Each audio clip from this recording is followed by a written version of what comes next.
नुकताच एक video viral झाला होता ज्यामध्ये काही तरुण एका मुस्लिमाला मारहाण करताना दिसत होते। त्यावर राहुल गांधी यांनी टिप्पणी केलेली आहे।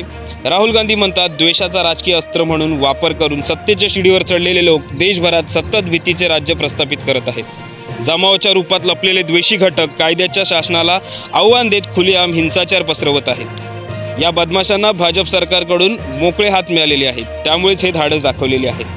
अल्पसंख्याकांवर विशेषतः मुस्लिमांवर सातत्याने हल्ले होत असून सरकारी यंत्रणा मूकप्रेक्षक म्हणून पाहत आहे। अशा बेशिस्त घटकांवर कडक कारवाई करून कायद्याचे राज्य प्रस्थापित केले पाहिजे। भारताच्या सांप्रदायिक एकतेवर आणि भारतीय लोकांच्या हक्कांवर कोणताही हल्ला हा संविधानावरील हल्ला आहे, जो आम्ही अजिबात सहन करणार नाही।